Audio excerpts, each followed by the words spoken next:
Welcome back to See in SCO. I'm in Sia. This is another episode where you're joining me while I'm doing things. So here I am driving to pick up my kids. I figured I have about 10 minutes, so that's probably just the right amount of time to cut me off from my random babbles.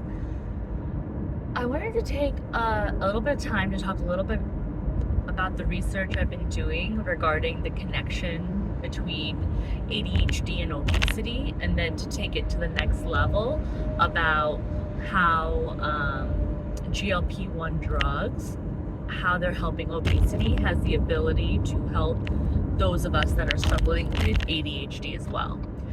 Now, I probably won't get to the second part, but at least we can talk a little bit about the connection between ADHD and obesity.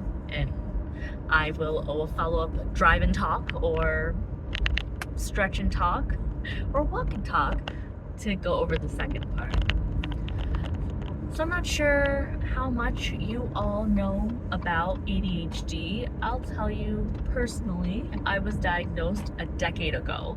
And I thought all I needed to know about ADHD is that if you are trying to focus on schoolwork, it's really hard to do that. So just the fact about difficulties with attention, attention deficit hyperactivity disorder, and also the fact that some people have the manifestation of ADHD where they are hyperactive. That is not the definition for me, at least not in the way it was defined a decade ago. Things are very different now. It's more about like presentation. So there's no longer ADD and ADHD. It's just ADHD with a presentation of either being inattentive or hyperactive. That can happen. Or both, they call it a combined, which is inattentive and hyperactive. If you guys are still with me after that, goodness, I'm very, very lucky. Okay, so now we've got the three types of ADHD, and the presentations can change. The biggest thing you need to know about ADHD, at least for me, is that in order to get this diagnosis, there needs to be data, information, stories relating this problem of ADHD stemming back to your childhood.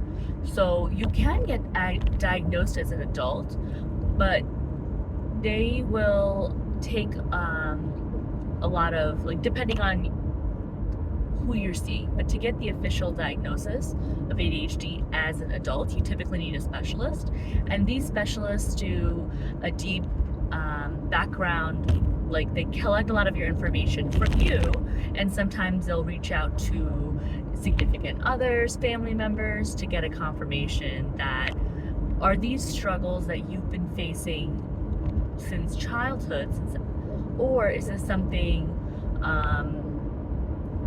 new to you that you're facing as an adult, and if that's the case, it might rule out ADHD and might put you into a category about something else. You might have high anxiety that is leading to ADHD symptoms. That's the thing, like, going through this testing is so important so you can get the root cause of your problems. I didn't know my root cause would be ADHD. I just assumed it would be, I just knew I felt my whole life that I struggled to focus and do work at the speed and expectations that my peers did. So I figured something was wrong, but I didn't know what it was. I suspected ADHD, but again, I just didn't know enough about it, and I never got tested as a child for it. Just yelled at a lot about my lack of attention.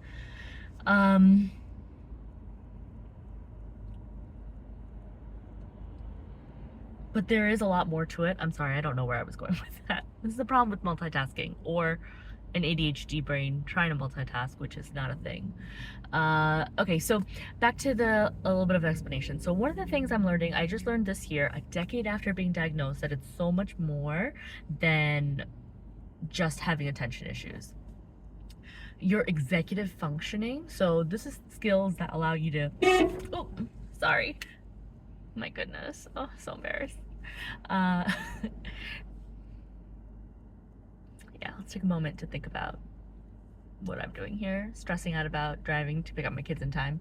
Daycare closes at 6. I'm estimated to arrive at 5:58, and I got a message from them saying, do not be late. And this bell, because I'm about to make a turn. So again,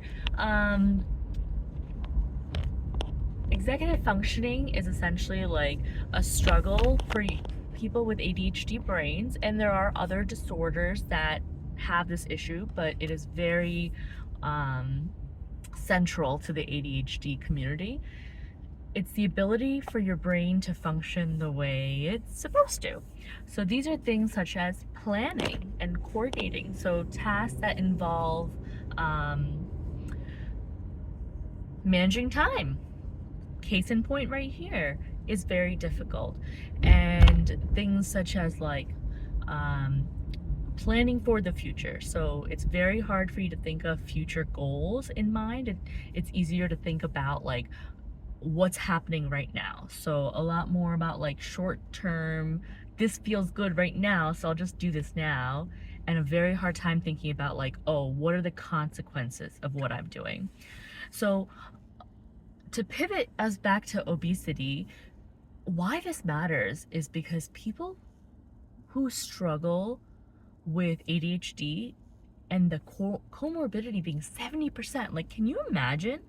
How did I never know? I had the diagnosis for 10 years, all as an adult, and the research is showing that about 3/4 of adults with ADHD will struggle with their weight.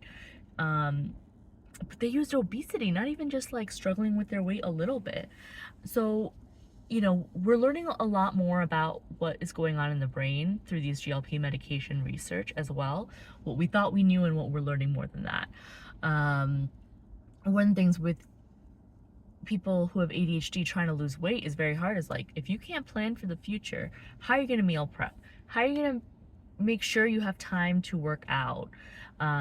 Most of us are already struggling to do all of our basic tasks and expectations in the time frame that we're allotted in 24 hours. Things like, you know, spending time procrastinating instead of just doing the task. Like, so the task might take 2 minutes, but we're putting it off because we feel like it's a mental burden to do. And instead we waste an hour procrastinating that task we could have been done with in 2 minutes. These are just like struggles for us. So when it comes to applying the process, like when we're on GLP-1 drugs and we're trying to like use these drugs for their best potential, it's even harder for us. But it also might help us. So that's something that we still need to figure out. But just trying to lose weight in general, you need to be able to like organize a plan for what you're gonna eat. And what does that mean? That means you need to know some recipes that you want to cook, and that will involve some research if you don't already have a selection of recipes that you use regularly.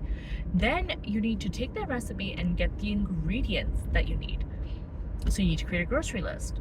The grocery list will be things for your recipes and for your everyday needs for the household for the week, or however often you go shopping for your meals. And so that's like list creation, physically going in and shopping. Then it's, you did all of that, and then you have to come home, put it into the fridge, and then you cook this food if you remember where you put your recipes, or if you even remember to get everything that you said you would or needed to for your recipes. And then you need to put all your stuff away. And make sure you don't forget the parts of the ingredients so you don't waste your food.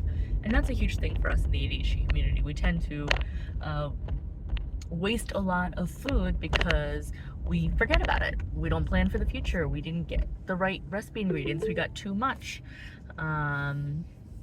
So these are just like some very difficult struggles for those of us with ADHD trying to lose weight.